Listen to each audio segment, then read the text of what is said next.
அஸ்ஸலாமு அலைக்கும். Hello friends, எல்லோரும் எப்படி இருக்கீங்க? ஸோ இன்றைக்கி என்ன பார்க்க போகிறோம் அப்படின்னா ஒரு க்ளீனிங் vlog பார்க்கலாம். இப்போ பார்த்தீங்கன்னா என் கிச்சனோட நிலைமை எப்படி இருக்குன்னு பாருங்கள். இது வந்து பாப்பாவை ஸ்கூலுக்கு அனுப்புனதுக்கப்புறம் கிச்சன் இப்படி தான் இருக்குது. ஸோ இதுக்கப்புறம் நான் எப்படி க்ளீன் பண்ணுறேன், பிஃபோர் ஆஃப்டர் கிச்சன் வந்து பார்க்கலாம். ஸோ இன்றைக்கி கொஞ்சம் டீப் க்ளீனிங்கும் பண்ண போகிறேன். வாங்க வீடியோக்குள்ளே போகலாம்.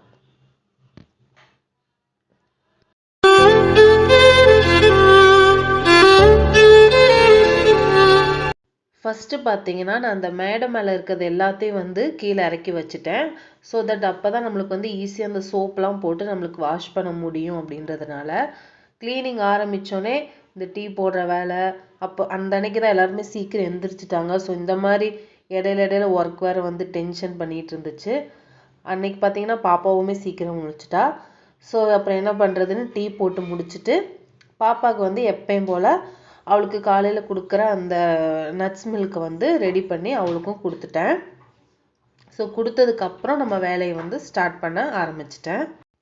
இதில் என்னென்ன நான் போட்டு ஊற வச்சுருக்கேன் அப்படின்னா அத்திப்பழம், டேட்ஸு, முந்திரி, பாதாம், பிஸ்தா, அப்புறம் வந்து வால்நட், இதெல்லாம் கொஞ்சமாக 1 or 2 இது மட்டும் போட்டு ஊற வச்சுட்டு நம்ம காலையில் 6 o'clock வந்து நான் ஊற வைப்பேன். ஸோ தட் ஒரு 10 o'clock மாதிரி நான் அந்த மில்க் ஷேக் போடுவேன். போடும்போது நேந்திரம் பழமும் ஒரு 1/2 நேந்திரம் பழம் போட்டு பால் போட்டு அடிச்சிட்டு ஃபில்டர் பண்ணாமல் அப்படியே வந்து நான் பாப்பா கொடுத்துருவேன். என்ன ரீசன்னா அவள் கொஞ்சம் ரொம்பவே லீனாக இருப்பாள்.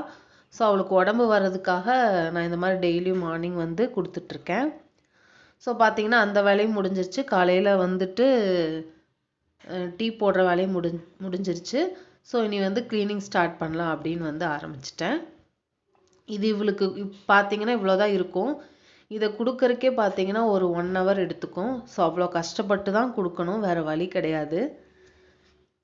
மீதி கொஞ்சம் இருக்கும், அதை வந்து நான் பால் ஊற்றி அடிச்சிட்டு வீட்டில் வந்து கொடுத்துருவேன். வீட்டில் யாருக்காச்சும் மாமியார் கொடுத்துருவேன், இல்லாட்டி நான் குடிச்சுக்குவேன். அந்த மாதிரி வந்து பண்ணிக்குவோம். இது பார்த்தீங்கன்னா எங்கள் மாமியார் கையில் கொண்டு போய் கொடுத்துட்டேன், ஏன்னா எனக்கு அன்றைக்கி வேலை இருக்கனால. ஃபஸ்ட்டு நான் என்ன ஸ்டார்ட் பண்ணேன் அப்படின்னா எல்லா இடத்துலையும் வந்து சோப்பு தூள் போட்டு நல்லா தண்ணியில் வந்து நல்லா டைல்யூட் பண்ணிவிட்டு அந்த செவுரு இருக்குது பார்த்தீங்களா, அதில் டைல்ஸ் தான், அதுவும் கீழேயும் நல்லா வந்து சோப்பு தூள் போட்டுட்டு ஒரு ஸ்டூல் மேலே ஏறி நின்று ஃபுல்லாக ஸ்க்ரப் பண்ணி நல்லா க்ளீன் பண்ணி வச்சுட்டேன். அப்புறம் வந்து கீழேயும் பார்த்தீங்கன்னா நல்லா அந்த சோப்பு தூளோட அந்த கம்பினார் வச்சு நல்லா தேய்ச்சி அதையும் வந்து க்ளீன் பண்ணிட்டேன். ஃப்ரெண்ட்ஸ், என்னோடய சேனலை இப்போ தான் புதுசாக பார்க்குறீங்கன்னா மறக்காமல் சப்ஸ்கிரைப் பண்ணிக்கோங்க. வீடியோவை ஸ்கிப் பண்ணாமல் ஃபுல்லாக பாருங்கள். ஸோ எல்லா பெண்களுக்கும் வந்து மகளிர் தின நல்வாழ்த்துக்கள். முடிஞ்சிருக்கும், பட் ஆனால் நான் அந்த அன்னைக்கு விஷ் பண்ணலை. ஸோ அதனால் வந்து இப்போ சொல்கிறேன். பட் சிச்சுவேஷன் என்னென்னா பல பெண்களுக்கு வந்து ஒரு பேசிக் நீட்ஸ் கூட கிடைக்காம நிறைய பேர்த்த டிபெண்ட் பண்ணி தான் அவங்க வந்து லைஃப்பை ரன் பண்ணிகிட்ருக்காங்க. ஸோ அது எல்லாமே எப்போ மாறுதோ கண்டிப்பாக அப்போ தான் வந்து நம்ம விமன்ஸ் டே விஷஸ் வந்து நம்ம உண்மையாகவே சொல்லிக்கணும். இப்போ ரீசெண்டாக கூட புதுச்சேரியில் எல்லோரும் அந்த கேள்விப்பட்டிருப்பீங்க. ஸோ அதை கேட்குறப்ப ரொம்ப ரொம்ப கஷ்டமாக இருக்குது. ஏன்னா நானும் வந்து 2 பெண் குழந்தைகள் தான் வச்சுருக்கேன். ஸோ எல்லாமே மாறணும் கண்டிப்பாக. இதெல்லாம் மாறினா மட்டும்தான் நம்ம வந்து எல்லாருமே விமன்ஸ் டே கொண்டாடுறதுக்கான ஒரு அர்த்தமே இருக்கும். ஸோ அவ்வளோதான். பார்த்தீங்கன்னா பார்த்தாலே தெரியும், நல்லா பளிச்சுன்னு க்ளீன் பண்ணிட்டேன். இந்த மேடையும் இந்த சைடில் இருக்க செவுரு ஃபுல்லாக க்ளீன் பண்ணியாச்சு. ஸோ இந்த சைடு பார்த்தீங்கன்னா அதுக்கு ஆப்போசிட்டாக இருக்கும். இப்போ வந்து இந்த பக்கம் வந்து க்ளீன் பண்ணணும். ஃபஸ்ட்டு என்ன பண்ணிட்டேன்னா ஒரு கிளாத்தை வச்சு சும்மா மேலால் வந்து க்ளீன் பண்ணிட்டேன். அதுக்கப்புறம் எப்பயும் போல் சோப்பு தூள் வந்து போட்டு அந்த செவுரு கீழே எல்லாம் வந்து க்ளீன் பண்ண ஆரம்பிச்சிட்டேன். நான் ஸ்டார்டிங்கில் வந்து பார்த்தீங்கன்னா ரொம்ப ஆர்வமாக வந்து டெய்லி வீடியோ போட்டுட்டு ஷார்ட்ஸ் போட்டுட்டு இருந்தேன். ஸோ அது போக போக பார்த்தீங்கன்னா ரொம்பவே கம்மியாயிருச்சு. ஏன்னா எனக்கு ஸ்டார்டிங்கோட வியூஸ் பார்த்தீங்கன்னா கம்மியாகவே ஆகிட்டுருக்கு. அதனால் என்னென்னா எனக்கு ஒரு இன்ட்ரெஸ்டே வர மாட்டேங்குது. நான் எதுக்கு யூடியூப் ஸ்டார்ட் பண்ணேன் அப்படின்னா எனக்கு வந்து ரொம்ப ஆசை. ஸோ இதை ஸ்டார்ட் பண்ணணும் அப்படின்ட்டு. எனக்கு மொபைல் யூஸ் பண்ணுறதை பற்றி ஒன்றுமே ஆக்சுவலாக தெரியாது. ஒவ்வொன்றுமே என் பெரிய பொண்ணு தான் சொல்லி தருவா. ஸோ இது வந்து நிறைய பேர்த்த நான் பார்த்து அட்ராக்ட் ஆகி சரி நம்மளும் ஒரு யூடியூப் சேனல் ஸ்டார்ட் பண்ணலாம் அப்படின்னு வந்து ஸ்டார்ட் பண்ணதா. ஆக்சுவலாக எனக்கு இந்த கேமரா செட்டிங்ஸ்லாம் கூட வைக்கிறதுலாம் எனக்கு ஒன்றுமே தெரியாது. நானே தான் வந்து கொஞ்சம் கொஞ்சமாக இப்படி வைக்கலாம் அப்படி வைக்கலான்னு பார்த்து நான் கற்றுக்கிட்டு இருக்கேன். இப்போ பார்த்தீங்கன்னா என்னோடய கேமரா குவாலிட்டி கூட கொஞ்சம் டல்லாக தான் இருக்கும். வேறு மொபைல் பார்த்துட்ருக்கேன். ஸோ ஃப்யூச்சரில் வந்து உங்களுக்கு இன்னும் நல்ல வீடியோஸ் தரதுக்கு நான் ட்ரை பண்ணுறேன்.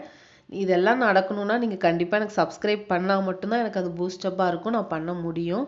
அந்த ஸ்விட்ச் இருக்குது பார்த்தீங்களா, அது கழுவுறக்குள்ளே போதும்னு ஆயிடுச்சு.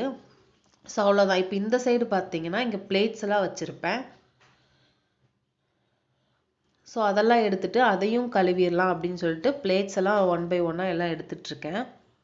எடுத்துகிட்டு அது கையோட அது கழட்டி எடுக்கலான்னு பார்த்தா முடியல. பார்த்தா அதோடையே ஸ்க்ரூ போட்டு டைட் பண்ணியிருக்காங்க. ஸோ வேறு வழி இல்லாமல் மறுபடியும் ஸ்டூல் மேலே ஏறி அதை வந்து வாஷ் பண்ண வேண்டியதாகிடுச்சு. நான் யூடியூப் ஸ்டார்ட் பண்ணது பார்த்தீங்கன்னா நவம்பரில் ஸ்டார்ட் பண்ணேன். ஸோ நவம்பர், டிசம்பர், ஜான்வரி 3 மாதமே வந்து பார்த்தீங்கன்னா குளிர்காலம். எனக்கு அந்த குளிர்காலத்தில் பார்த்தீங்கன்னா எதுவுமே பண்ண முடியாது. சும்மா வந்து பிள்ளைங்கள ஸ்கூலுக்கு அனுப்புறது, வீட்டு வேலை, பேசிக்கான வேலை மட்டும்தான் நான் அந்த 2-3 மாதமே செய்வேன். எனக்கு அந்த வீசிங் ப்ராப்ளம், டஸ்ட் அலர்ஜிலாம் இருக்கனால தண்ணியை தொட்டோடனே தும்பல் வர ஆரம்பிச்சிடணும். அப்புறம் அந்த காற்று பட்டா உடம்பு சரியில்லாமல் ஆயிரும். ஸோ இப்போ தான் வெயில் வந்தனால நான் பேக் டு ஃபார்ம் மாதிரி வந்து இந்த வேலையெல்லாம் ஸ்டார்ட் பண்ணியிருக்கேன். ஸோ 2 மாதமாக கிச்சன் க்ளீனே பண்ணலை, அப்படியே நான் விட்டுட்டேன். ஸோ வர்றது, சமைக்கிறது, பாத்திரங்கள் இதை மட்டும் தான் நான் பண்ணிகிட்டு இருந்தேன். இப்போ வெயில் வந்தனால கொஞ்சம் எனக்கு அந்த வீசிங் ப்ராப்ளம், டஸ்ட்டு, அந்த அலர்ஜி எல்லாம் கொஞ்சம் கம்மியானனால நான் வந்து க்ளீனிங் வந்து ஸ்டார்ட் பண்ணிட்டேன். இங்கே பார்த்தீங்கன்னா மிக்ஸி வந்து வீட்டுக்கு வெளியே பின்னாடி வச்சு மிக்ஸி, ரைஸ் குக்கர் எல்லாம் க்ளீன் பண்ணி நான் எல்லாமே நீட்டாக பண்ணிட்டேன். ஸோ அதை வந்து ஆயில் ஸ்டாண்டு அதையும் கழுவி காய வச்சுட்டேன். அந்த அன்னைக்கு பார்த்தீங்கன்னா நாங்கள் ஒரு புது ஃப்ரிட்ஜ் வந்து ஆர்டர் பண்ணியிருந்தோம். அது வந்து 2 days ஆச்சு. இன்ஸ்டலேஷனுக்கு வந்து அந்த அன்னைக்கு தான் வந்திருந்தாங்க. ஸோ அதெல்லாம் எப்படி இருக்குது, அந்த ஃப்ரிட்ஜ் இருக்குது பார்த்தீங்களா, அந்த ரூமும் அன்னைக்கு வந்து ரொம்ப மெஸ்ஸியாக இருந்துச்சு. அந்த 2 ரூமும் க்ளீன் பண்ணுறது தான் அந்த அன்னைக்கு என்னோடய வேலையாக இருந்துச்சு. கிச்சன் ப்ளஸ் இந்த ரூமு. நாங்கள் வாங்கியிருக்க ஃப்ரிட்ஜு பார்த்தீங்கன்னா சாம்சங்கு. இது வந்து 3 star ஃப்ரிட்ஜு. ஸோ இதில் என்னென்ன ஃபியூச்சர்ஸ் இருக்குது, என்ன ஏதுன்றதை நான் ஃப்யூச்சரில் வந்து உங்களுக்கு நான் சொல்கிறேன். ஸோ ஃப்ரிட்ஜ் எப்படி இருக்குதுன்னு பார்த்துட்டு எனக்கு கமெண்ட் பண்ணுங்கள். ஸோ அவ்வளோதான். அதை பார்த்துட்டு வந்துட்டு மேலே ஃபுல்லாக வந்து இது பண்ணி வச்சுட்டேன். ஸோ இதுக்கே பார்த்தீங்கன்னா எனக்கு சாயங்காலம் ஆயிடுச்சு, ஈவினிங் ஆயிடுச்சு, டீ போகிற டைமே வந்துருச்சு. மேலே பார்த்தீங்கன்னா அது எல்லாமே செட் பண்ணி வச்சுட்டேன். கீழே வந்து இந்த மாதிரி லைன் பண்ணி வச்சுட்டேன். குக்கரு, இட்லி பாத்திரம் எல்லாம் வந்து கீழே வச்சுட்டு, ஸோ ஒரு அளவுக்கு ஒரு 80% வந்து நான் க்ளீன் பண்ணிட்டேன். இந்த சைடு பார்த்தீங்கன்னா தோசைக்கல், பணியாரக்கல் எல்லாம் வந்து வச்சுருந்தேன். அதுவும் நல்லா போட்டு சுடுதண்ணி போட்டு க்ளீன் பண்ணி அதுவும் ஒரு பக்கம் வச்சுட்டேன். ஸோ எல்லா வேலையும் முடிஞ்சிச்சு. கிராசரிஸ் ஃபில் பண்ணுற வேலை மட்டும்தான் இருக்குது. ஸோ அவ்வளோதான் ஃப்ரெண்ட்ஸ். என்னோடய வீடியோ உங்களுக்கு பிடிச்சிருந்துச்சின்னா மறக்காமல் சப்ஸ்கிரைப் பண்ணுங்கள், லைக் பண்ணுங்கள், கமெண்ட் பண்ணுங்கள். தேங்க்ஸ் ஃபார் வாட்சிங். பாய்.